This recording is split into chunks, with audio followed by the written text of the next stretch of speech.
नमस्कार, आप देख रहे हैं लुल मीडिया।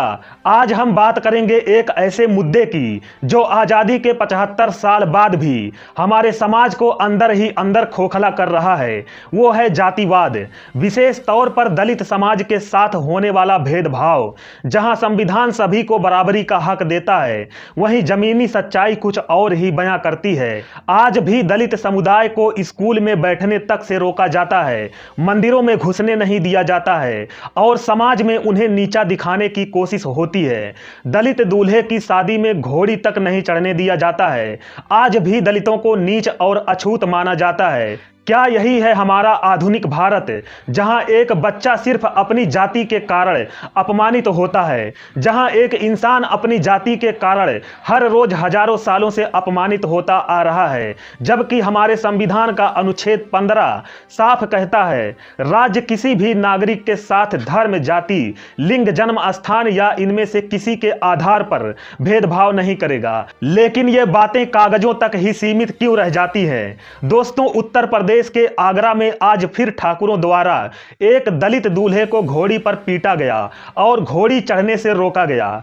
आज फिर एक मां की पीड़ा ने इस देश को झकझोर कर रख दिया है।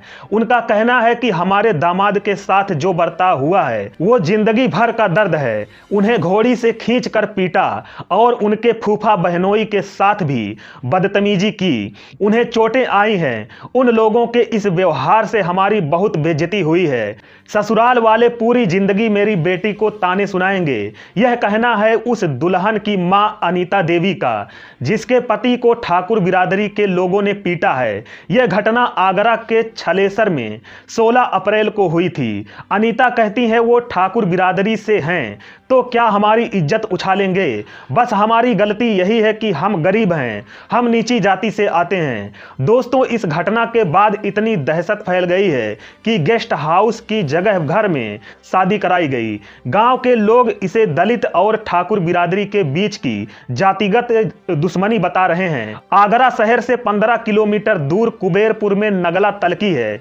इस बस्ती में दलितों के 20 घर हैं। इन 20 घरों में 200 वोटर्स हैं। इसी बस्ती में नाथौली सिंह अपने परिवार के साथ रहते हैं। वह सब्जी बेचने का काम करते हैं। उनके 4 बच्चे हैं। बड़ा बेटा अजीत प्राइवेट नौकरी करता है, दूसरा बेटा सुभाष जॉब ढूंढ रहा है। मोहित और प्रियंका जुड़वा भाई बहन हैं। 1.5 महीने पहले वृंदावन के पानी गांव के नगला बूढ़ा के रहने वाले लड़के से प्रियंका का रिश्ता तय हुआ था। 16 अप्रैल को शादी थी। इसके लिए छलेसर का कृष्णा मैरिज होम बुक किया गया था। लड़का प्राइवेट कंपनी में काम करता है। दुल्हन की मां अनीता देवी बताती हैं, उस दिन घर के पुरुष बारात चढ़वाने गए थे, स्वागत की तैयारी कर रहे थे। तभी पता चला कि बारात में मारपीट हो गई है। सभी लोग भाग कर गए। वहां बाराती छिप रहे थे। इसके बाद हम लोग सभी रिश्तेदारों और बारातियों को लेकर घर आ गए।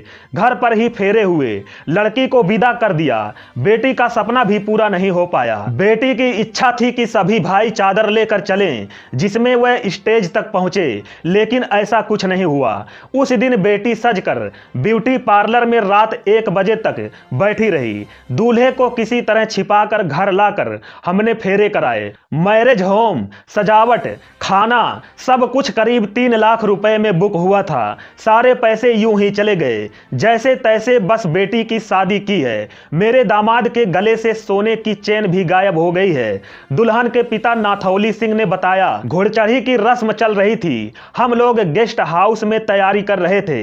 हमारा दामाद घोड़ी से गेस्ट हाउस की ओर आ रहा था। डीजे बज रहा था, बाराती डांस कर रहे थे। इसी बीच छतरियों के कुछ लड़के आए और हंगामा करने लगे। हमें सूचना मिली कि दामाद के साथ मारपीट कर दी गई है। जब तक हम वहां पहुंचे तो देखा दूल्हे को घोड़ी से नीचे खींच दिया गया था। अन्य बारातियों से मारपीट की जा रही थी। वहां सिर्फ डंडे दिख रहे थे, गालियां सुनाई दे रही थी। बाराती पास में ही एक मैरिज होम श्याम वाटिका में छिप गए थे। हम लोग किसी तरह कृष्णा मैरिज होम पहुंचे। तब तक वहां भीम आर्मी वाले भी पहुंच गए थे। इसके बाद हम अपने बारातियों को लेकर घर आ गए। कई लोग घायल थे, उनका अस्पताल में इलाज कराया। हम चाहते हैं कि जितने लोग ने मारपीट की है सभी को अरेस्ट किया जाए। नगला तलकी में जिस जगह नाथौली सिंह का घर है उसके ठीक पीछे खेत में 12 अप्रैल को करड़ी सेना ने रक्त स्वाभिमान सम्मेलन किया था। उससे कुछ ही दूरी पर गढ़ी रामी में ठाकुरों के घर हैं। नाथौली सिंह समेत बस्ती के अन्य लोगों का कहना है कि इस तरह की घटना पहली बार हुई है। सालों से ठाकुरों के साथ दलितों के संबंध सही रहे थे, लेकिन 12 अप्रैल के बाद से स्थितियों में बदलाव आया है। 12 अप्रैल को ही बेटी का शगुन था जो रात में ही हो पाया। हम लोग हंगामे और भीड़ की वजह से बाहर नहीं निकल पाए। नगला तलकी से छलेसर के मैरिज होम की दूरी करीब 3 से 4 किलोमीटर है। हम कृष्णा मैरिज होम पहुंचे तो वहां बात करने वाला कोई नहीं था। इसके बाद हम पहुंचे उस जगह जहां झगड़ा हुआ था, जिन लोगों पर आरोप है कि उन्होंने मारपीट की है। हम उस घर के सामने जैसे ही पहुंचे वहां लोग आ गए। परिवार के बुजुर्ग जगदीश ने पूरी घटना बताया कि परिवार में एक बुजुर्ग महिला की तबीयत खराब है। बारात में बहुत तेज डीजे बज रहा था। परिवार का एक लड़का अजय बारातियों से कहने आया कि डीजे की आवाज कम कर लो, लेकिन बारातियों ने मारपीट शुरू कर दी, गालियां देने लगे। यह देखकर उसका 17 साल का भाई उसे बचाने आया, उसे गिरा गिरा कर मारा गया। इसके बाद मारपीट हुई। परिवार अपने बच्चों को बचाने पहुंचा था। वहीं एसीपी एदमातपुर पीयूष कांत राय ने बताया, अजीत तोमर, अमंत तोमर, सौरभ तोमर, प्रदीप तोमर, प्रदीप, अंकित, संजय, सचिन और अजय सहित 20 अन्य लोगों के खिलाफ मुकदमा दर्ज कर लिया गया है। सीसीटीवी और इंटरनेट पर वायरल वीडियो से सबूत जुटाए जा रहे हैं। जांच की जा रही है। दोस्तों, इस पूरी घटना पर और जात पात की मानसिकता को लेकर आपके मन में जो भी विचार हैं कमेंट बॉक्स में जरूर बताएं। आपसे एक निवेदन है, कृपया इस वीडियो को लाइक जरूर करें और चैनल को सब्सक्राइब भी कर दें। मिलते हैं एक और महत्वपूर्ण खबर के साथ। नमस्कार दोस्तों।